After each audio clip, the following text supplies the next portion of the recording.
Bad news. Bad news for the state. Bad news for capital.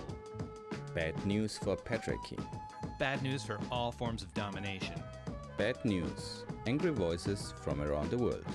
Our monthly info show from anarchist and anti-authoritarian radio projects worldwide.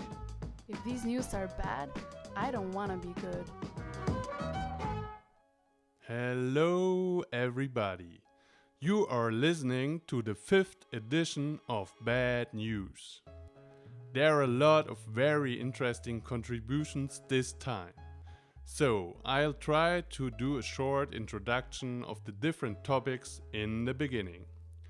First of all, we have a lot of short news about the actual situation in Greece, like attacks against several institutions, various cases of prisoners, the harm of environment, the gender issue, views on the so-called democratic politics, the situation of refugees on the islands, and some more.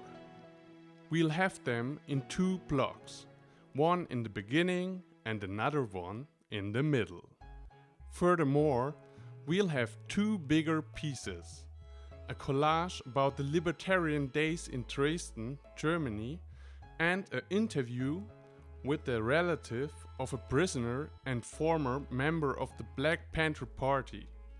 Afterwards, you will listen to a short report from Göteborg, where neo-Nazis tried to march, followed from the report about the situation of Mapuche prisoners in Chile. And last but not least, we have 2 updates for you. One from the campaign against arms trade from the UK, and another about the situation of the prisoners, repression and solidarity related to the G20 summit in Hamburg, Germany this summer. So that's a lot, let's get started.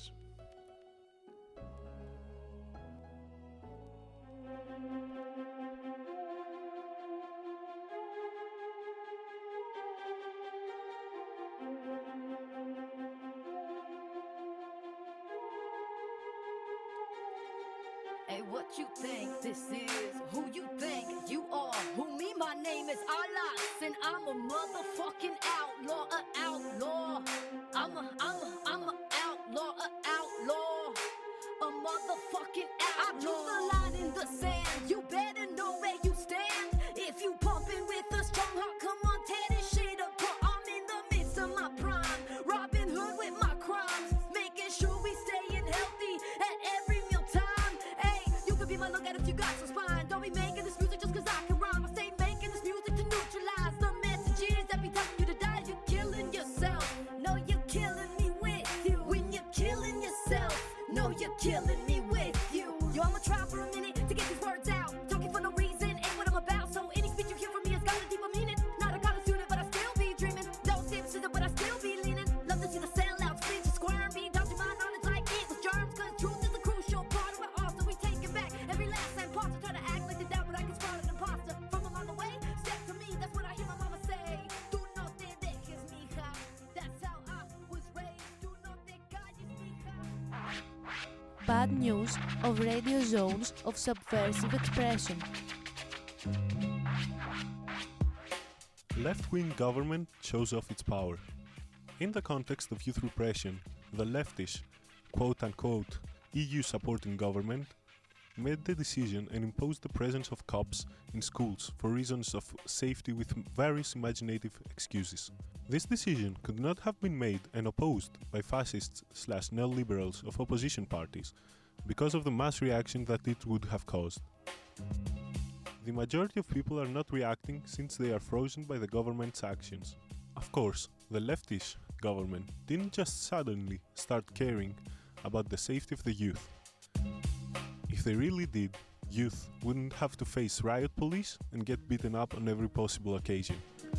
What the government is really scared of is the reaction of students that day by day are being oppressed by an educational system that only aims to contribute as much as it can to cheap labor. Judging by this decision, The idea/suggestion that recently popped out of having psychiatrists and therapists in schools in provinces to diagnose possible cases of students having dyslexia only seems suspicious.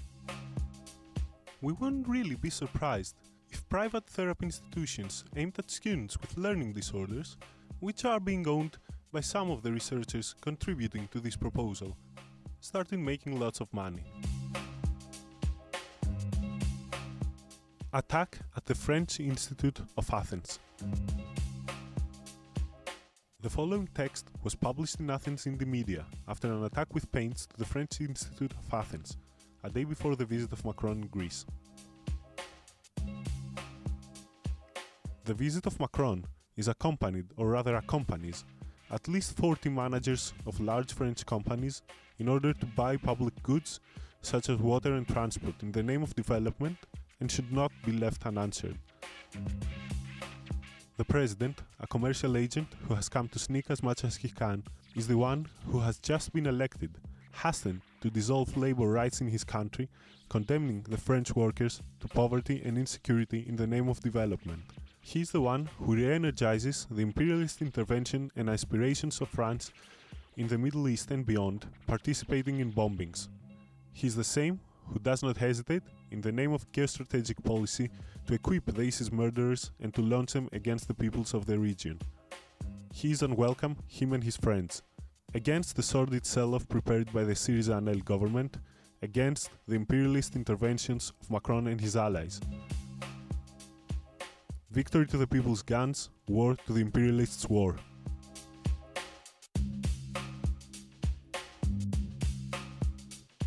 Big money, big pollution. We were never expecting them to respect our common need for a viable coexistence framework, them being the states, the cops, and those that support them, like big capital. With this in mind, we were shocked but not surprised by the distraction in Saronic Gulf by some shipowner's rotten tanker, who, like everybody else, prefers to profit off of his indifference for everybody else, instead of respecting the world that surrounds him. This way, said shipowner, in his effort to maximize his profit, using even the last tube of a ready-to-sink-anyway ship, filled the whole coast of Attica with fuel and petroleum oil. Of course, his only statements were about the damage that was done to him and not the damage he caused. There is no surprise for the result, exactly like there was no surprise for the destruction in Scourges forest, where one well-known from the past parasite company, Eldorado Gold, had no problem turning a beautiful forest into a lunar landscape, full of toxic waste and huge mining holes. No surprise, just a lot of anger.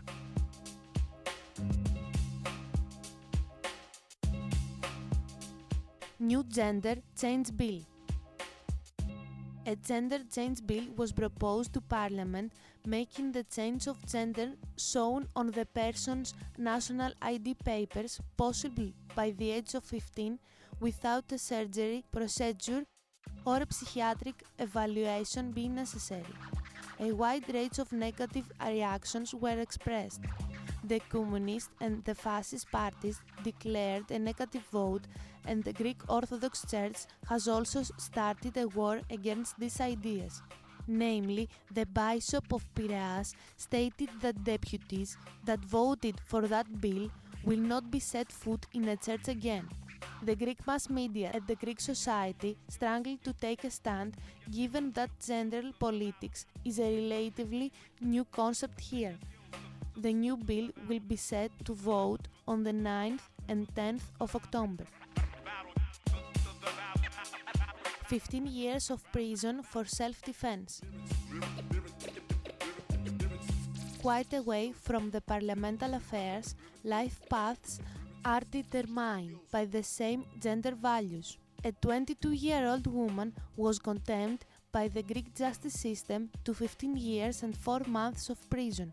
Her crime was that she defended herself by injuring lethally her 46-year-old sex attacker with a knife. The woman that lived in a small city had a past of family violence, and she was frequently homeless due to this. She knew the man that she killed and she says she was formerly harassed by him before. The incident and the penalty have become a big subject of discussion in the Greek society this last month.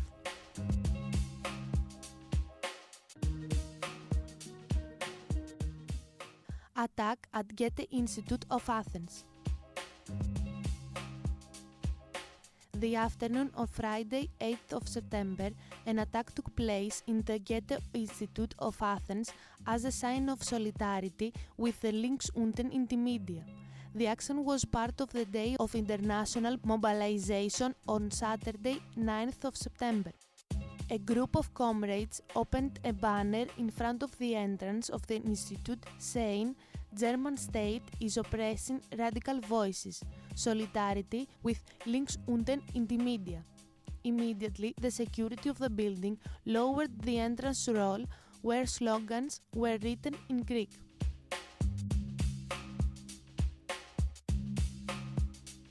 Rubikonas actions. The Greek anarchist group has organized a series of actions during the last month. 13th of September. Attack to the mayor's house of Zographou municipality, an Athenian suburb, due to the death of the garbage truck worker this summer. 13th of September. Attack to the central offices of Turkish Airlines in Athens. Attack to the central offices of Turkish Airlines in Athens as a solidarity action to the Turkish hunger strikers. 22nd of September. Attack to the building of the Ministry of Shipping in Piraeus due to the oil spill. 27th of September. Invasion in the Ministry of Justice due to the solidarity to prisoners. 5th of October. Occupation of the tax office of the Athenian suburb of Psychiko due to the house tax of this month. 8th of October. Attack to the building of the General Secretariat of Informatics of the Ministry of Finances due to the house tax of this month.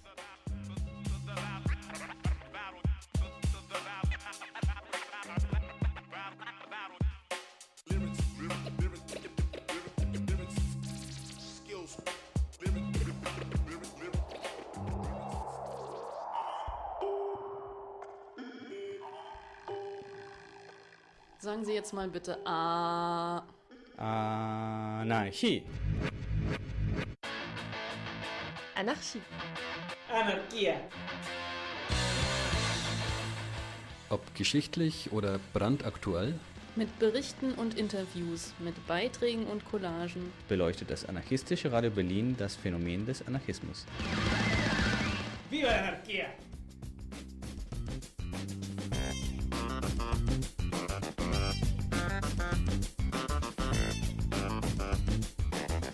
In September, the Anarchist Radio Berlin accompanied the Anarchist Days in Dresden once more.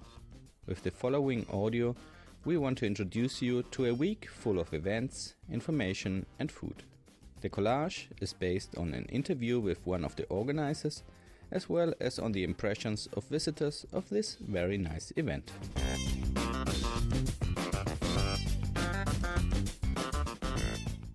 Also vielleicht fange ich kurz an. Ich glaube, das sind die 4. libertären Tage. These were now the 4th Anarchist Days. The first edition was organized in around 2010 or 11 by the then existing Anarchist Network Dresden.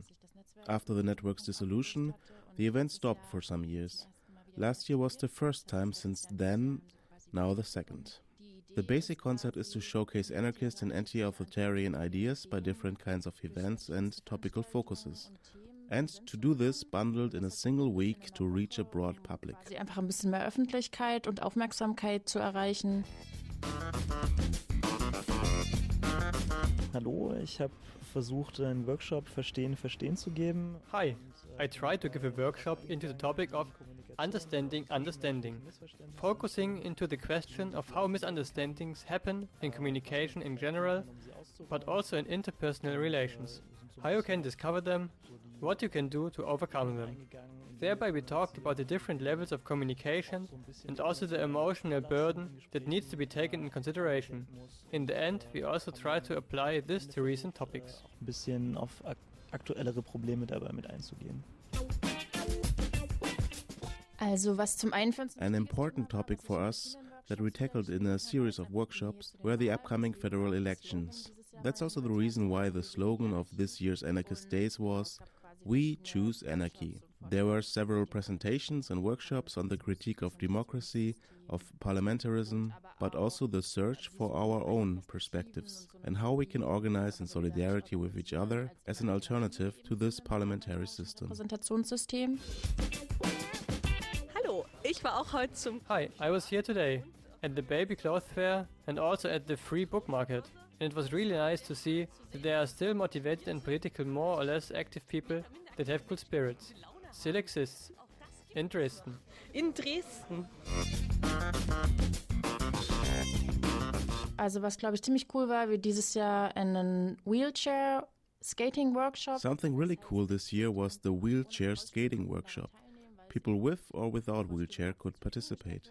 Those without wheelchair were provided with one.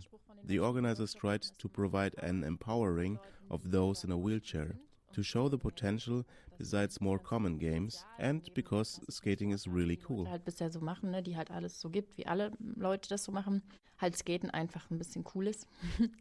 But also to show people who are not in a wheelchair what it feels like to depend on this, in their case not depending on it. The idea was to widen the horizons. And there were lots of other things happening. A free market in the weekend. Genau, da einfach so ein bisschen Horizonte zu öffnen. Ja, keine Ahnung, es gab super viele. Es gab ein Free Market am Wochenende. Es gab zwei verschiedene Sachen. Es gab einmal einen kostenlosen Büchermarkt. We had two different things. A free book market that was there also last year. And we had an exchange of children in baby clothes. This is the 5th year we are doing this, but the first time as part of the Anarchist Days. It's an initiative independent of the Anarchist Days, happening every 2 months, where people can simply bring or take clothes and supplies for children like buggies or cotton diapers. Nicht unbedingt tauschen können, aber sie können Sachen bringen und Sachen mitnehmen. Man kann auch nur bringen und auch nur mitnehmen. The idea is not to always buy new stuff, because especially in the case of children, they outgrow stuff faster than it deteriorates. In Dresden, we do have such places, but we thought it would be great to organize something without Christian fundamentalist background and which would be really free.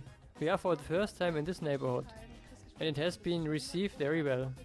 One person traveled 70 kilometers from Chemnitz to participate. Gut angekommen, ganz viele Leute. Ich glaube, die Person, die am weitesten angereist war, kam aus Chemnitz.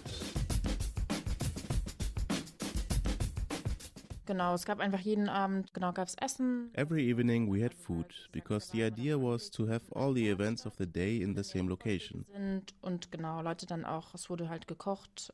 So we had several cooking crews providing food for all the days. Also auch sozusagen verschiedene Gruppen eingebunden, um das so gemeinsam zu gestalten. Well, I have literally nothing to say apart of that the food was really awesome. And it was the best food I have ever tasted. Also die Vorbereitung lief eigentlich dieses Jahr über das anarchistische Netzwerk Dresden. Das heißt, es ist jetzt nicht so explizit. The preparation was done via the new Anarchist Network Dresden, which is less group-based, but individuals who are organized in this network. For us, it was important to have self-managed, non-commercial locations for our events. Unsere Veranstaltungen. Und tatsächlich ist Dresden dann doch immer größer als gedacht. And interestingly, Dresden is bigger than you might think, and that's cool. By putting the event in different spaces, we try to involve other people in the concept of the Anarchist Days and to show self-management in practice. Konzept der libertären Tage und auch aufzuzeigen, wie eben so selbstorganisierte Räume funktionieren können. Me ha gustado mucho. Que hay gente muy... I liked it a lot. There were so diverse and colorful people. The presentations were interesting. Un ambiente bastante fraterno Of course, it was a bit difficult without speaking German, but overall great. Claro, sin hablar alemán es más complicado, pero bien. Oder warum ich es ja auch wichtig finde, dass es diese libertären Tage gibt, dass es eben so eine diffuse Idee von... Another reason for organizing the Anarchist Days is the blurred idea of an alternative radical leftist scene in Germany that doesn't see or understand anarchist ideas or perspectives. That's why I think that this is a good opportunity for a lot of people that see themselves as political persons to come in contact with anarchist theories and practices for the first time, because they simply didn't see them before. Das erste Mal mit so anarchistischer, vielleicht so theoretischer oder auch praktischen Ideen in Berührung. I wouldn't say that participants came from outside a certain circle of politically minded people, probably not. But inside the existing circle they reached quite far and gave interesting inputs and impulses that people might not have had before. Für das Spektrum, was da ist, ja, gibt es durchaus spannende Impulse und Inputte, die Leute vielleicht sonst vorher nicht gehabt haben. Ja. Ja, hallo, ich bin Dera aus Leipzig. Hi, I'm Dara from Leipzig and back in Dresden. That's nice. I haven't been here since 2009. It's great what people manage to organize here. I'm quite happy. A pity that some events took place simultaneously. Apart from that, very nice. Ansonsten schick. Also wir haben dieses Jahr zum ersten Mal die Sachen auch aufgenommen, die Workshops. Nicht alle, aber so ein paar. This year we recorded the presentations, or at least some of them, for the first time. We will be publishing them one after the other, so people who weren't able to attend can listen to them. Dresden veröffentlicht werden, beziehungsweise auf der Libertäre Tage-Seite. Aber ich sage jetzt, you'll be able to find the audios on the webpage of the Anarchist Network Dresden. That is and.notraces.net. Also no traces wie keine Spuren, halt in Englisch. Genau. Okay, also ich bin frisch nach Dresden gezogen und I just moved to Dresden and didn't know anything about the Anarchist Days. I was here for the first time and I must say, I was very impressed. I liked it a lot. I was at some workshops and got to know several locations I didn't know before. That was great. Ich noch gar nicht kannte, was mir sehr gut gefallen hat. Es gibt überall veganes Essen, was super ist für mich. There's vegan food everywhere, which is superb as I am a vegan. So you get food and input. I'm really satisfied. And I have a dog and I could take him everywhere, which tends to be a problem in other places. I'm very happy and will come back next year. Deswegen, also ich bin sehr zufrieden und ich werde auf jeden Fall das nächste Jahr wiederkommen. Also ich glaube, aus dem Erfolg. Taking into account the success of both years, it would surely be a pity not to do it again next year. Persönlich bin ich erstmal froh, dass die Woche auch vorbei ist, weil es dann durchaus auch relativ. But personally, I am happy the week is over. There was a lot to do. And it would be great if more people did participate in the organizing as such. Because sometimes we have this idea of a more just society, but that this also means sharing responsibilities seems to not have reached everyone. Werden müssen, das heißt auch die Verantwortlichkeiten ist manchmal offensichtlich noch nicht so ganz präsent. But I think yes, there are no concrete ideas yet, but I'm sure we will be having them again next year. Ideen, aber ich glaube auf jeden Fall, dass es die nächstes Jahr wieder geben wird.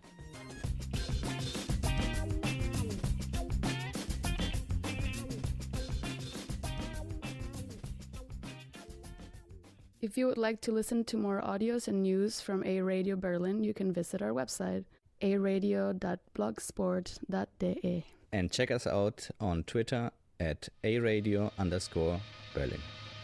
Have fun.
Three cases and the Greek justice system.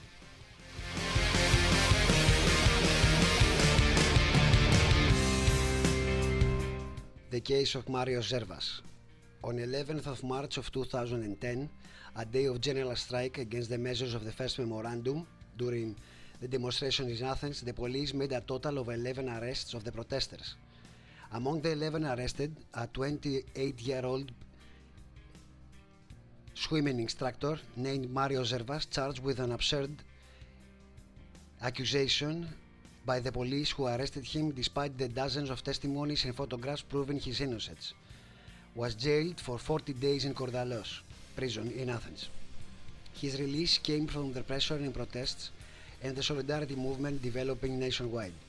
The charges were having a Molotov bomb in his personal belongings, distributing disruption of common peace, and attempted heavy physical injury. Category is totally unfound, since photographs from the time of his arrest proving his innocence and the false testimony of the police.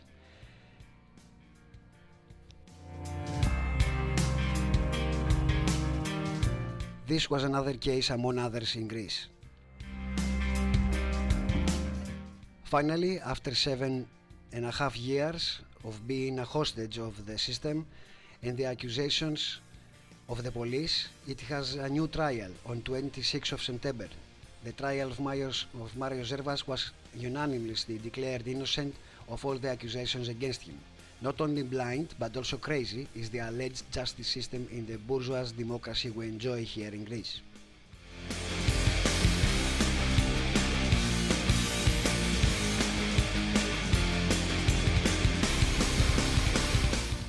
The case of Panagiotis Z, another anarchist in the cells of democracy. The war that the state has unleashed against its natural enemies, the anarchists, we experienced it here daily, following a doctrine of zero tolerance, from the criminalization of friendly and family and fellow relationships to attack on an anarchist occupation and the imprisonment of comrades. The regime struggles to flatten all the last resistance of the struggle for life and freedom. On the evening of July 25, Comrade Panagiotis Z was captured by a bunch of police, 40 people, outside a friendly house. His arrest warrant, pending for 3 months, has never reached him. With the accusations of a case of 2012 and the ridiculous argument that Comrade Panagiotis has not declared his residence address to the police, the term for his detention had been set off from the beginning, and the court parody has been rooted. During the trial and the end of the trial, 2 more comrades were arrested and beaten after clashes between cops and solidarity broke out outside the courthouse. The following day, 27th of July, they were left free, postponed the trial until 10th of August in 2017. Panagiotis has been released on 11th of September in the morning from Kordalos prison. The solidarity movement was aggressive and supported the captive mate in every way.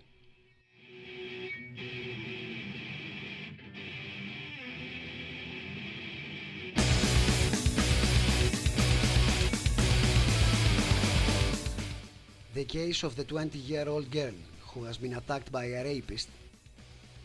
June 22, 2016, the 20-year-old girl was having a good time in a bench with her girlfriend, age 17, until a 46-year-old approached them and attacked them in a sexual way. Although they try to stop him verbally, he goes on and on. The 20-year-old defends herself with a knife from her bag and stabs the potential rapist in the chest. The 2 girls, after the death of the rapist, are imprisoned. The 22-year-old is accused of manslaughter intentionally in a clear state of mind and for violating the weapons legislation law. The 17-year-old girlfriend was accused for being a synergy to the murder. The woman who defended herself in order not to being raped, her and her girlfriend, was trialed for murder. The self-defense of rape is self-evicted, and it's condemned by the well-known practice of the judiciary system. The complaint of a sexist attack is mocked and questioned. The dominant patriarchic repression reproduced in the social body, either silently, does not only lead to the backlash of those who have survived sexist attacks. Women who do not remain silent and reach against react with violence against the patriarchy are punished in every way. In a dominant treaty, the cover-up, the silence, and the innocent rapist relativization of sexist attacks constitutes the rule of power patriarchal social construct. Those who break the silence, those who raise their stature against cover-up, distorting the rationality of equal distances, which is their speech and needs bring forth the culture of rape, are in every way aimed. On Wednesday, 27 September of 2017, the 20-year-old was arrested in Nafplio city. However, the Nafplion court did not recognize self-defense against sexual assault and sentenced the 20-year-old girl to 15 years in prison for 4 months, and 4 months recognizing only some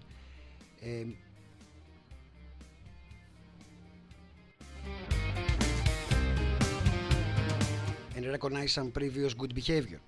Self-defense against sexism is an amount of patriarchal violence. The 22-year-old did the obvious. She defended herself and sent the rapist where he had to be, 2 meters below the ground.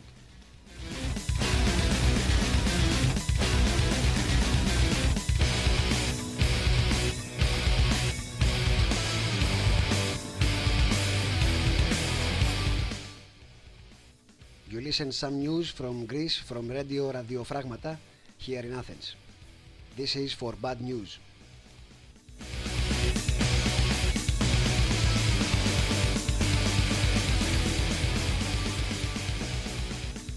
Bad News, 105 FM, October 2017. Hello comrades, this is the broadcast of counter-information of the self-organized independent radio station of Mytilini, Lesvos Island, 105 FM.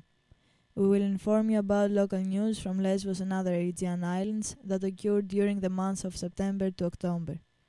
We will discuss about immigration struggles, the targeting of a trans activist in Lesvos Island, and the cases about rape and sexist violence. Cold weather and lack of facilities is putting refugees' lives in danger. A 5-year-old Syrian girl died in Moria camp at 7th of October. Like the refugees who died in Moria last winter, we may never know the cause of her death. What we do know is that even in the rain and cold weather, Eurorelief is only giving out one blanket to protect families, despite the fact they are living in a flimsy tent. This little refugee lost her life and she did not have enough blankets, did not have heating appliances. The Syrian family with the 3 children they have left continue to live in a refugee camp even after the death of their infant daughter.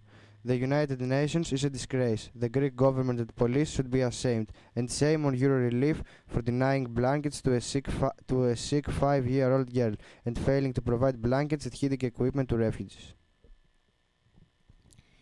The Syrian girl who lost her life in Camp Moria had 4 brothers and another sister who are now transferred to Camp Karatepe with her pregnant mother, and his Syrian child was 5 years old, and before arriving in Greece and in Syria was suffering from head laceration that caused the child to not talk and walk, and his physical growth was very slow, and the information the employee had given me yesterday showed that he had no illness. And due to frost, it's not possible to miss it, although the air in the camps is cold, and the arrival of rain into the tent also causes the blanket to soak. In the hot spot of Kos, another Aegean island, the predetermined number of people who were supposed to live there has been overcome since long time ago. In addition to the obvious enroachment and long delay in the asylum process, refugees have to deal with miserable and sometimes out-of-date food, lack of essential goods, for example milk for young children, poor medical care. What's more, the number of refugees in Lesvos has reached 6,300, having 2,238 arrivals just in September. Trans activist in Lesvos, targeted by fascists in 3rd of October, who suspended in media transphobic video including her. The story continued with extreme comments which led to a transphobic delirium. Just to mention, yesterday, 9th of October, the tropology about gender identity has been voted in Greece. And despite the title of the show, Bad News, we have some good news too. 7 years after the denouncement of a woman from Kerkir Island, 2 pieces of trash were found guilty by Rhodes Court for the accusations of debauchery and slave trade. And last but not least, a 50-year-old retired military trash in Lesvos Island was convicted to 48 years in prison after repeatedly raping 2 of his daughters since 2012.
This is William Goodenough with the Final Straw Radio from the so-called United States, and this is Bad News.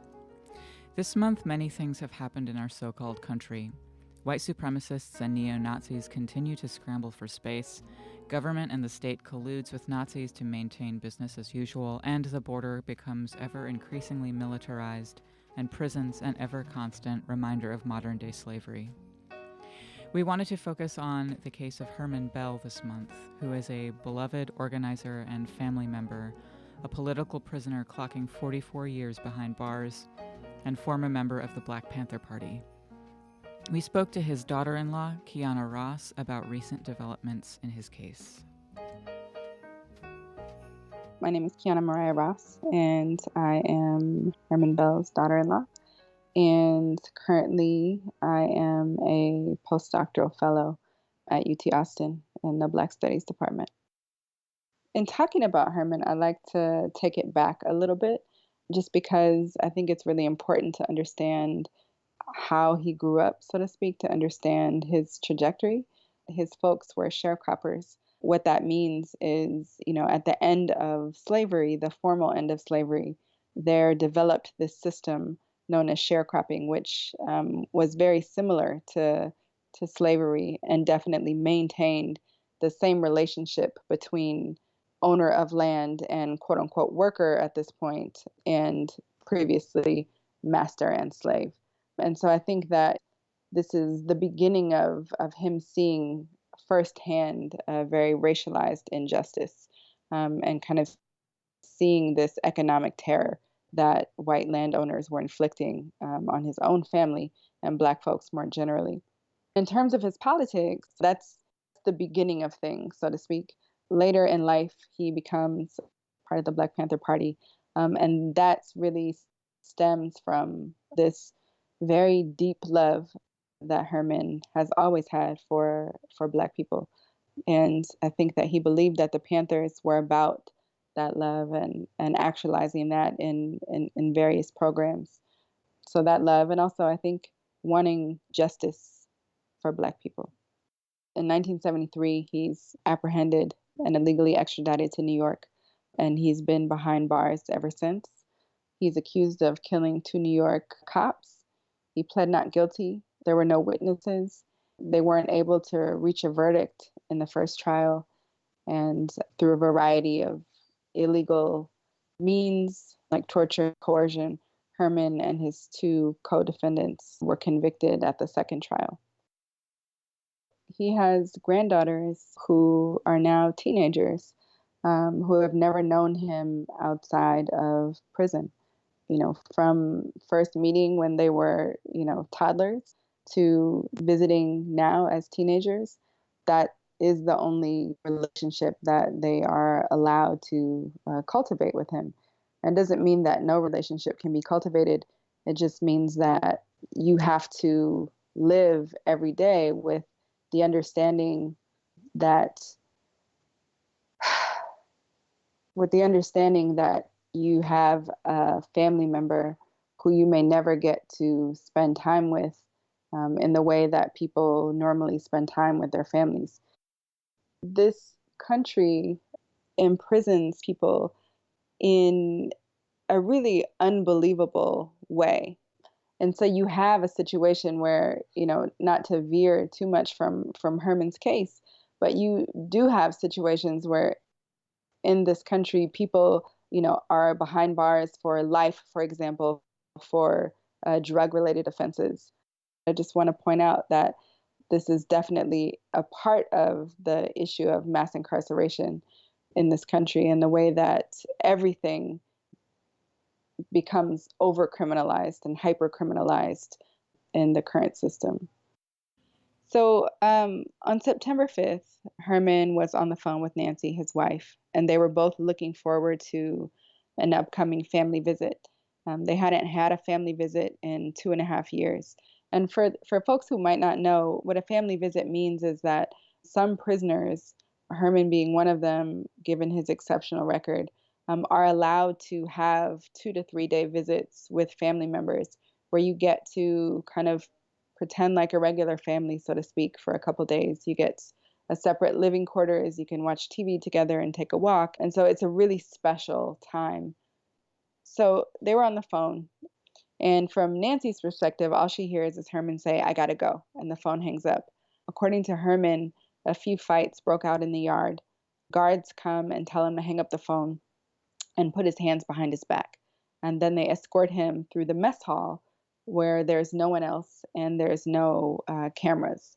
And the guard escorting him punches Herman in the face, obviously shocked because he hadn't done anything to provoke this.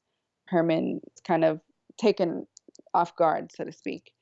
And he doesn't want to hit back because of his upcoming family visit. And so even in that moment, like, he's still trying to do whatever he possibly can to maybe preserve his ability to be able to have this visit with Nancy. So then the guard pushed Herman against the wall, and he kind of stumbles and falls to the ground. And the guard begins hitting Herman repeatedly. And then 5 other guards join in and beat Herman almost to death. He's 69. He'll be 70 in a few months. And he had his head repeatedly slammed into the concrete, his eyes maced at close range, and he has 2 cracked ribs from being kneed in the chest. Another thing listeners may not know is that, prison medical care is abysmal. And so even in situations like these where you have an elder who has been severely injured, it doesn't mean that you're going to get adequate medical care. So he was taken to the infirmary, he was left there, and then he was put in isolation for hours. And when medical staff finally arrive, he asks why he's there, and they tell him that he's being charged with assaulting a guard. So his glasses were broken, he has 2 cracked ribs, possible concussion, migraines, a black eye, redness in his eyes. He was repeatedly maced in the face at close range, and he was put in 23-hour-a-day solitary confinement. And even when they say 23 hours a day solitary confinement, that's not really accurate, because what it means is that you're in your cell for 23 hours a day, and in that 1 hour, you get to go outside of your cell, but it's basically like a different cage that's attached to your cell. So you still are in complete isolation for 24 hours a day. So this was Herman's reality until a couple days ago. He is almost 70 years old, and this was an extreme case of elder abuse, and the kind of elder abuse that people would really be up in arms with if it weren't for the fact that Herman is a prisoner, and it's much more difficult for mainstream society to recognize the humanity of folks behind bars. It's a coincidence, right, that he would just so happen to be so brutally assaulted and charged with assaulting a corrections officer a few days before he's about to have a family visit that he's been waiting for 2.5 years. And also before his upcoming parole hearing that's happening in February. So it's highly suspect. First, I just want to thank everyone who stood up, who took the time to write a letter, who took the time to send Herman a note. He himself has received hundreds of letters. And from what I've heard, the commissioner as well was flooded with letters regarding Herman's case. And it is only because of that Herman was moved back to general population, was moved to a different prison, and that they're saying the charges are going to be dropped. And I only say that they're saying that because we haven't seen anything in writing yet. So although we believe that the charges are going to be dropped for sure, we have learned that when you're dealing with the prison system, if you do not have something like that in writing, then you do not have it yet. The current state is that Herman is back in general population. And you just talked about this actually a second ago. You asked about his family visits. Those have not been reinstated yet. So we have no idea when Herman will be allowed to have family visits again. So that is definitely a continuing demand. And we are exploring options when it comes to thinking about how to move forward in terms of what happened and how Herman can address that. There's a big fight ahead with Herman's parole hearing coming up, and he should be going before the board in early 2018. And we'll definitely need all that love and support that got Herman back into general pop to bring him home.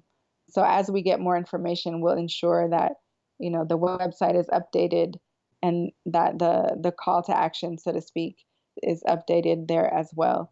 And the other thing I would say is to read some of Herman's work, to familiarize yourself with him and his writing. He has some really beautiful writing. And if you want to send him a note and let him know you're thinking of him, most of us don't have the experience of being locked up, but mail is super important. I want to thank anyone who's listening who is deciding that they're going to get involved in a way that they haven't been before. We just need everyone, anyone and everyone, all hands on deck all the time right now. So we just appreciate you and thank you for your time in the past and right now and in the future. You can read more of Mr. Bell's writing at freehermanbell.org, and you can get in touch by writing freehermanbell@gmail.com to get on an email list for updates. Be sure to check out the Certain Days Freedom for Political Prisoners calendar, which Herman was instrumental in founding, at certaindays.org. And be sure to write him a card on his 70th birthday, which is January 14th, and wish him well for his parole hearing in February 2018. For a longer version of this interview, you can visit thefinalstrawradio.noblogs.org. This has been The Final Straw, and I'm William Goodenough with bad news.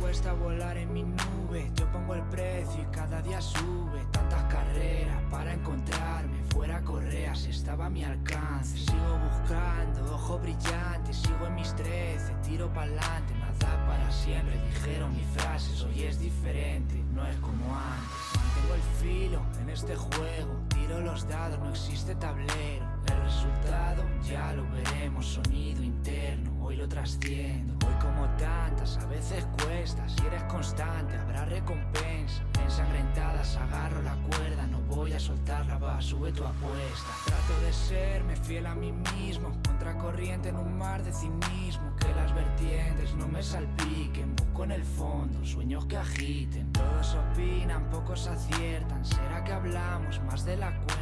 Yo en el silencio encontré las respuestas que andaba buscando y ahora solo queda buscar la forma de llevar a cabo. Esas promesas no fueron en vano, de nada sirve anclarse al pasado, pero el recuerdo mantiene los grados. Ahora tranquilo con mis derrotas, hoy las esquivo, conozco esas rocas. Sigo en el filo, en cada estrofa, a veces me faltas y a veces me sobras. ruido interno por dolor. Hoy me refugio en el calor. A veces cuesta no entender. Derramo tinta en el papel. Now you are listening to a report from the Swedish anarchist podcast Bilda, Kedjor, which I surely didn't pronounce right, about what happened in Göteborg, Sweden on September 13th when neo-Nazis tried to march through the city center. Nazis stopped by massive popular resistance.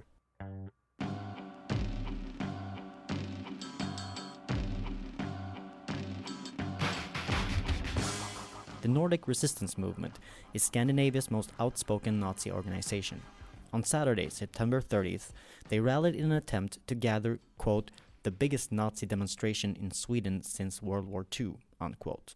The place, Gothenburg on Sweden's west coast. The demonstration was given a lot of attention in the press, especially when the Nazis showed up 2 weeks before the demo and marched through Gothenburg with shields and uniforms, flanked by police. Despite the fact that they lacked permission, that they disobeyed directions from the cops, and that they acted violently towards police and bystanders, they were permitted to march. When Saturday the 30th arrived, stakes were high for everyone. The Nazis had promised to show up 1,000 men strong. The police had been under criticism for being too lax towards Nazis, and anti-fascists had been mobilizing for over a month. Estimates of the Nazi numbers stretched from 300 to 600, while the counter-demonstrators ranged in tens of thousands, flooding the city streets. The police had blocked off large part of the city center in an attempt to keep the groups separated. The Nazi demonstration gathered in the parking lot of a grocery store in the outskirts of the city, planning to make their way by foot to the formal starting point of their demonstration. They were escorted by police, but when they tried to change course and pass by the Gothenburg Book Fair, clashes broke out between cops and Nazis.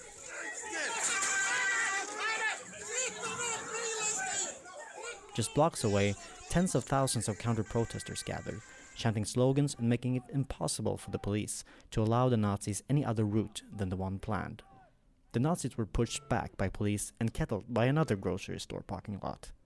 By now, around 30 Nazis had been taken into custody by the police. Among them, Simon Lindberg, leader of the Nordic Resistance Movement.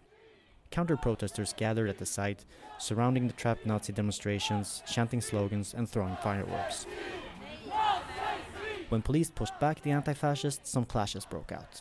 Anti-fascists fought back, forcing the Nazis to stay put until their demonstration permit had expired. The Nazis still hadn't even reached the starting point of their demonstration. After several hours, the kettled Nazis tried to break free, but were beaten back by police. Finally, the Nazis were allowed to march back to their cars at the first parking lot. On their own website, Nazi commentators complained about the total failure, while the counter-demonstrators celebrated a huge victory. This day, Gothenburg showed the Nazis of the Nordic Resistance Movement that we don't want them here, and if they return, we'll be ready.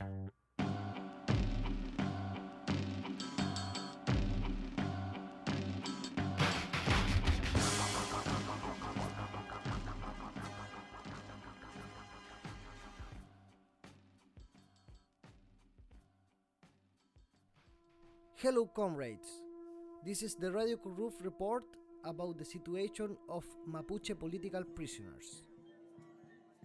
4 Mapuche men are unjustly imprisoned in Temuco City since June 9th of 2016.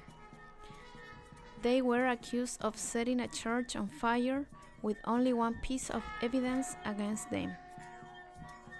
The statement of a witness without face who claims to have seen a car similar to that of the 4 Mapuche near the fire. They have always declared themselves innocent, but have been deprived of their liberty because they are being indicted under the anti-terrorist law, which allows the preventive prison inside the jail, to defer the date of the trial, the use of statements of witnesses without face, and other irregular processes. On June 7th of 2017, the 4 Mapuche men decided to begin a hunger strike asking for a fair trial within a reasonable date, not to be indicted under the anti-terrorist law, and the repeal of the cautionary measure of preventive prison. 3 months after that, the Medical College of Chile reported the serious situation of the 4 Mapuche. They had lost about 20% of weight and had signs of kidney and digestive damage, neurological damage, hypertension, loss of memory, permanent dizziness and cramps, loss of orientation, imbalance, slowing, tremors, headache, paranoia, and severe depression. They were translated to the hospital many times. After the day number 100 on hunger strike in the middle of September, while the country celebrated the nationalist holidays, the movement in solidarity with Mapuche fights begins to grow up around Old Mapu, the ancestral territory of Mapuche people, including Santiago City. Occupations of government offices, demos, riots, artistic actions, ancestral ceremonies, student strike, camps, and other actions got to show the situation to the rest of the world to be supported, because the official media hid the information. The media always tried to criminalize to Mapuche people, in complicity with Chilean and Argentinian authorities, and with some of the owners of lands and big companies, because some Mapuche communities are trying to recover their ancestral territories. With the pressure of the Medical College of Chile, International Amnesty, members of the UN, the Aggregation of Academics of Chile, Catholic authorities, and the support of many organizations around the world, the Chilean state answered with more repression to the movement, but not with solutions to the prisoners. On September 23rd, the militarized police made the Great Hurricane Operation, with break-ins in Mapuche communities, in university homes, in particular houses, with a great media coverage. After 6 months of investigation, it finished with 8 Mapuche arrested, accused to be part of a terrorist Mapuche organization, and burned tens of trucks. Once again, the Chilean authorities used the dirty strategy. With suspicious evidence as supposed WhatsApp messengers, they used the anti-terrorist law to imprison these 8 Mapuche people immediately. But the riots from Santiago to the south of the country became radicalized and stronger each time, and also began the hunger strike of other political Mapuche prisoners in solidarity. Finally, on September 29th, the government decided to remove the application of the anti-terrorist law, and 3 of the 4 Mapuche finished the strike. But the trial had been delayed constantly. This week, the court have refused for 3rd time the repeal of the cautionary measure of preventive prison, because they still want a penalty of 20 years for the 4 Mapuche. They are still imprisoned after 1 year and 4 months, and are waiting for another audience programmed for the end of October. Today, 14th of October, Ariel Trangol reaches 130 days on hunger strike, and will hold it since the promise of the government comes true. Life and freedom to Mapuche political prisoners. No more anti-terrorist law.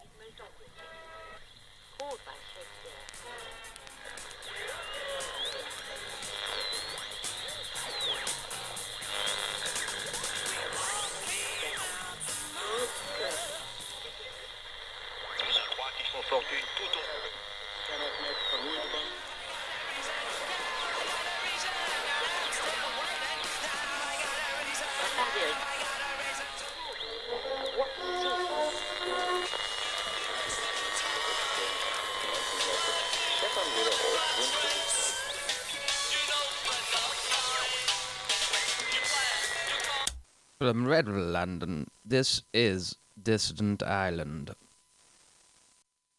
Greetings, comrades. Following on from last month, we have an update on the week of action that took place against the Dicey Arms Fair in London. Can you give our listeners some context about CAT and what it is and what the week of action was all about? Well, Campaign Against Arms Trade is a national organisation that works to try and stop the international arms trade, with a particular focus on the UK government, our government sending weapons to countries with dubious human rights records such as Saudi Arabia and Bahrain. So there's been a whole fantastic range of actions going on building up to the arms fair, which has been taking place this week. Nice. What was happening during the week of action? Can you tell us a bit about the actions that happened? Sure. Well, the last two times we decided to, rather than target the arms fair during the week of action, we would target the setup of the fair to try and actually stop it happening, which seemed like a key tactic. And we've also done theme days. So the Monday to Friday had theme days. So on Monday, had Stop Arming Israel. Tuesday, No Faith in War. Wednesday, Arms to Renewables. Thursday, Solidarity Without Borders, Refugees. And Friday was the repeat conference at the gates, so a kind of anti-militarist conference outside the Excel Centre. I don't even know where to start with the amount of amazing things that happened there. I'm going to go straight in with the one that I found brilliant, was abseiling Quakers. Some Quakers on the Tuesday, No Faith in War Day, abseiled from some bridges on the roads running up to where the Excel Centre is. And they were there, I think 4 or 5 hours they were there. How do you get Quakers down from a bridge? I mean, I don't know. The police obviously struggled with that, which is amazing. So the road was shut down for a good long time. Wow. There were so many lock-ons. I've never seen so many lock-ons. Every day there was lock-ons of people in the road, people under the trucks. I think my second favourite was Charlie Chaplin. I've seen before in protest, and who the guy is. But yeah, he was only spoke to the police in mime. And he just brilliant, no comment in mime. Attaching himself to a truck that's stopping it going in. Yeah, that was just a flavour of some of the things that have been going on this week. Yeah, lots of blockading, lots of lock-ons, quite a few arrests as well, right? About 100. Over 100 arrests, which is certainly the most I've ever remembered. I know you can look at it two ways, whether that's the police being more repressive or you can see it in a positive way, and there's so many people are willing to put their bodies on the line to stop this heinous event that there's been more arrests than ever before. Yeah, there was also a camp as well. Yeah, so I think for the second Dicey running there was a camp there, so Occupy Camp were there all week, camping on the site. And I think there's another kind of camp, Love activists have been there this week and carrying actions while they've been there, so there's another mini camp there as well this week while the fair's actually been going on. Mm-hmm. So how do you think the actions went in terms of trying to fulfill the aims of the week of action in terms of trying to stop the arms fair or at least slow it down substantially? I think it was definitely successful in slowing it down. You hear things through contractors or other people, and we had things that it had been delayed by 2 days, it had been delayed by 4 days, so they were struggling to get things in, and they were having to pay contractors overtime to come down for extra days to try and get everything in. So I think it's been fantastic in terms of it certainly impeded it. Obviously, it has gone ahead, but the fact that it's been impeded, and more so than ever, is a fantastic win. Big respect to everyone involved in that. On the last show, we had a friendly conversation in the studio discussing the merits of the Russian Revolution. I must warn you, there are some strong views and some even stronger language in this segment. Tonight we have a special event celebrating 100 years of the Russian Revolution. The question being, should we be celebrating it at all, or should we be having a critical look at it? So tonight we've got two guests from different points of view. We will be introducing, first of all, Mr. B, a supporter of workers' liberty, who will be arguing for the celebration. And in response, we will be having arguments from that well-known anarchist historian, Mr. G, who you might have seen on previous shows. Without further ado, we will let Mr. B put the case. In short, I think not only should we celebrate the Russian Revolution, but I think it deserves kind of recognition as probably the greatest event in the history of our kind of movement, the working class movement. I mean, and that's in itself a tragedy, the fact that we haven't yet bettered or surpassed the Russian Revolution. I think the conquest of power by the Soviets, the democratic councils of workers and soldiers and peasants in the cities and towns across Russia, and the proclamation of a workers' and peasants' government sort of stands unsurpassed, really, as an achievement of the workers' movement and set up for tragically short amount of time something that begins to resemble like working class power. The main lessons you'd want to draw about the events is actually what the Bolsheviks got right, and to look at what happened positively. What are you going to say to that, Mr. G? There's positives to take from the Russian Revolution. We can look to the hacking up of the royal family. Bang, bang, bang, another bullet in the wall. A message to everyone that should be followed in every single country. I look to Russia in the same way that I look to some of the other revolutions. The Peasants' Revolt, the English Civil War, Ireland 1916, 68, the London riots, like Hackney in flames. I look to it with a fucking tear. I look to it with a level of embarrassment and shame. The hammer and sickle isn't the logo of liberation. It's a fucking tombstone marker over workers' freedom. The Bolsheviks didn't help to bring about the revolution. They preyed upon the working class. They preyed upon the peasantry. And even worse than that, they managed to use the language of liberation and twist it against their own people. When you salute someone as comrade who's actually your fucking master, then what happens to the people of Russia? Instead, they get the shackles of Tsarism passed over to the Bolshevik party. They manipulate every aspect of it.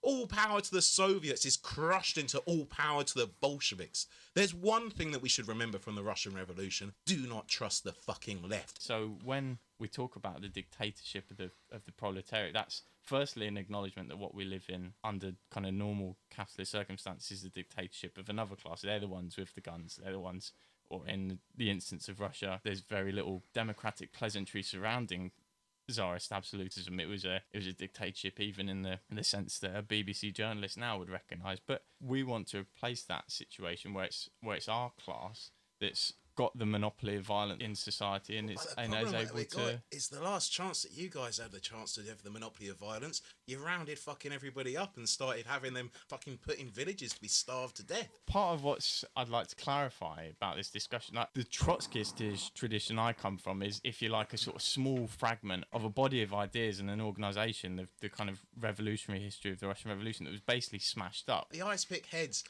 what were they going to do? Would they do anything different from Stalin? No, they're carrying on the same path, the door of oppression that's opened up by Lenin. It's not whether Trotsky or Stalin would have carried out a better revolution. Both of them, you talk about counter-revolution, both of them are counter-revolutionaries, along with fucking Lenin. These are the people that stamped on the working class. These are the people that stamped on the peasantry. These are the people that stamped on the voice of freedom. How can you trust a group of people that are still lying and pretending that the sailors of Kronstadt were somehow counter-revolutionary? Break free, throw off your fucking shackles and drop the party line. Come on, come over to us now. I'm saying that the Soviets were an unprecedented democratic. They had first sprung up in 1905.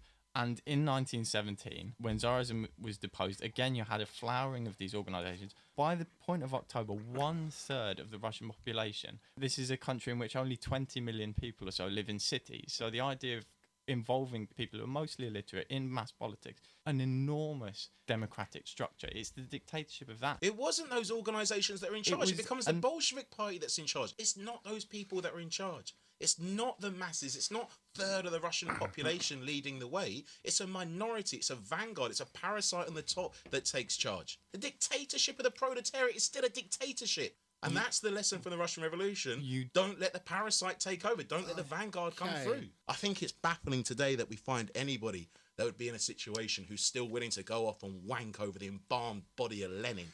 Some valid observations there. That's it from us. Until next time, keep fighting.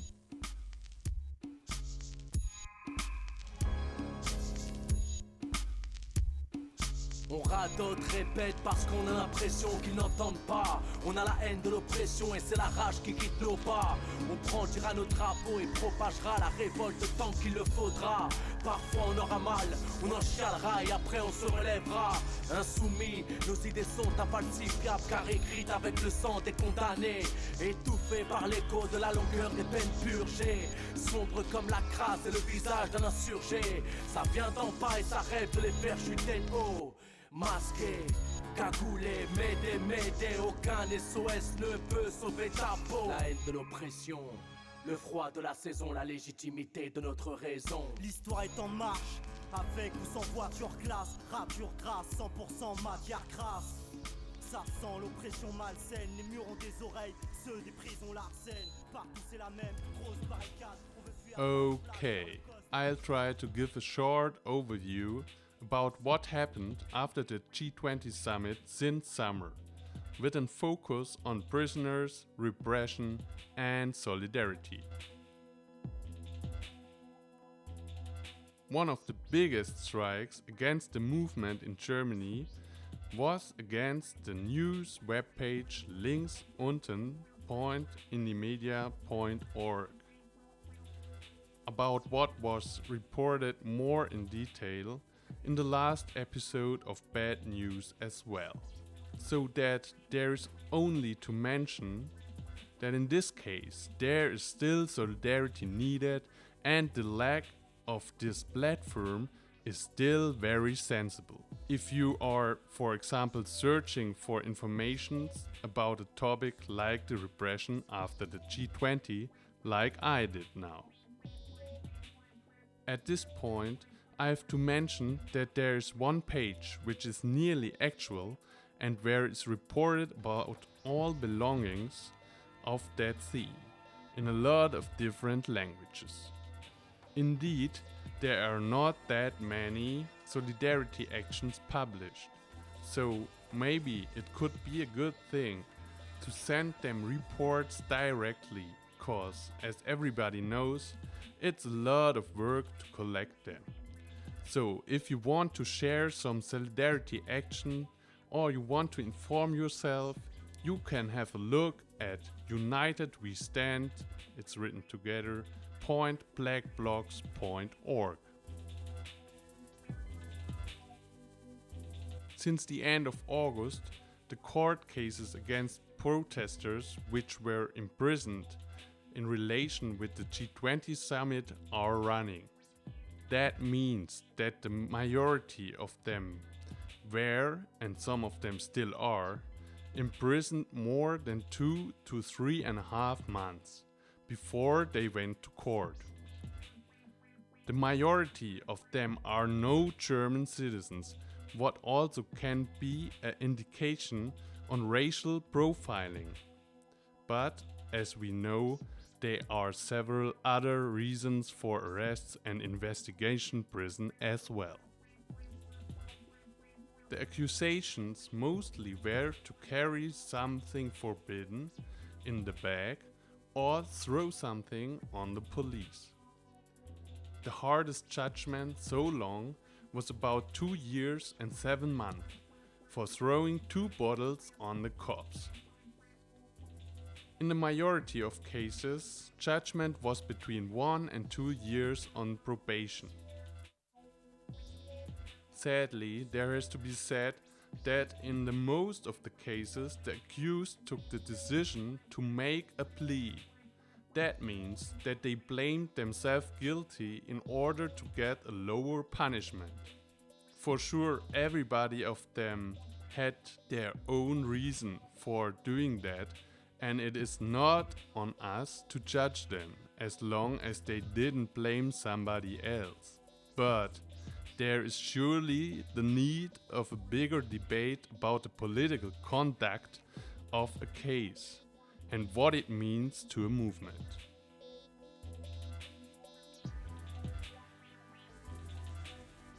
Apart the raids during the summit and cause of the prohibition of links unten, there have been 16 raids of the so-called Special Commission Black Bloc, which took place in the north of Germany. They were consequences of the evaluation of pictures and video material of the protest against G20.